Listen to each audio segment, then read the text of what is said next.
Նախագահական նստավայրում ավարտվեց Հայաստան-Եվրամիություն առաջին պատմական գագաթնաժողովը, որի ընթացքում վարչապետ Փաշինյանը այդպես էլ չհստակեցրեց Հայաստանը պատրաստվում է ի վերջո Եվրամիության անդամակցության հայտ ներկայացնել, թե ոչ, նա միայն վերաձևակերպեց ու կրկնեց իր ավելի վաղ արած հայտարարությունները։ Մենք հասկանում ենք, որ որևէ երկիր չի կարող Եվրամիության լիիրավ եւ լիարժեք անդամ դառնալ առանց Եվրամիության ստանդարտներին համապատասխանելու եւ հետեւաբար մեր առաջնային խնդիրն է նախ համապատասխանել Եվրոպական միության ստանդարտներին, իհարկե Եվրոպական միության մեր գործընկերների աջակցությամբ։ Եթե մեզ կընդունեն Եվրոպական միության անդամ, մենք ուրախ եւ երջանիկ կլինենք դրա համար։ Եթե մեզ չեն ընդունի Եվրոպական միության անդամ, բոլոր դեպքերում մենք կլինենք շահած դիրքերում, որովհետև Հայաստանի Հանրապետությունը կլինի եվրոպական ստանդարտներին համապատասխանող երկիր, սրանից բխող բոլոր դրական արդյունքներով։ Եվրամիության առաջնորդները միշտեր իրենց հերթին ընդգծում են, որ առանց պաշտոնական հայտ ներկայացնելու, հիմնվելով միայն այս հայտարարությունների վրա, Եվրամիության անդամակցության հեռանկարը քննարկել չեն կարող։ Գագաթնաժողովի ընթացքում կողմերը մի շարք հայտարարություններ ու արձանագրություններ ստորագրեցին, դրանցից մեկը վիզաների ազատականացման գործընթացում Հայաստանի գրանցած զգալի առաջընթացի մասին է։ Գործընթացը պաշտոնապես մեկնարկեց 2024 թվականի աշնանը եւ փաստացի այժմ առաջին զեկույցն է հրապարակվում եւ արձանագրվում է Հայաստանի գրանցած առաջընթացը։ Փորձագետների գնահատմամբ, եթե Հայաստանն այս տեմպերով շարունակի, ապա տասնամյակի ավարտին 3-4 տարի անց Հայաստանի քաղաքացիները կկարողանան Շենգեն գոտու երկրներ այցելել առանց վիզաների, այսպիսի եւս մի քանի փուլ է պետք հաղթահարել։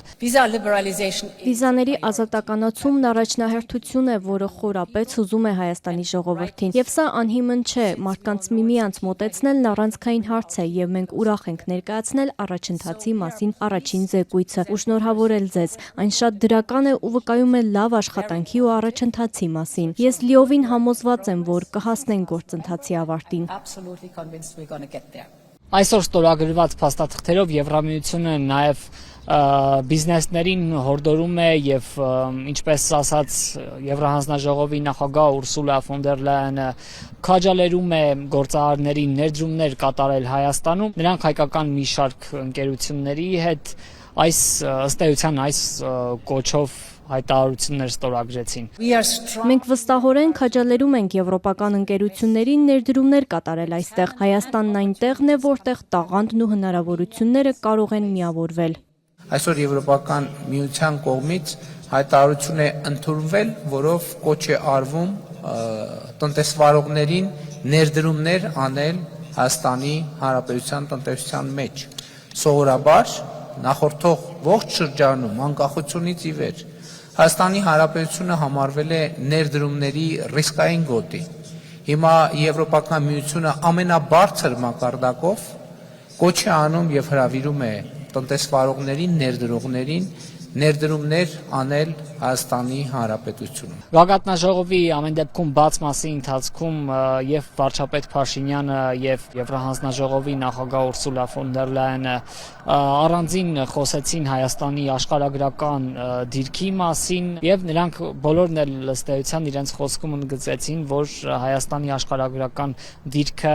հնարավորություն է։ Few countries are as uniquely positioned as Armenia. Քիչ երկրներ այնքան ուրույն աշխարհագրական դիրք ունեն, ինչպես Հայաստանը։ Ձեր խաղաղության խաչմերուկ ծրագիրը Եվրոպան, Հարավային Կովկասին ու Կենտրոնական Ասիային կապակցելու պոտենցիալ ունի, ինչը Հայաստանը կարող է առանցքային տրանսպորտային հանգույց դարձնել։ Մենք պատրաստ ենք աշխատել սահմանային անցման կետերը վերակառուցելու ուղղությամբ, հարևան երկրների հետ սահմանների բացմանը զուգահեռ։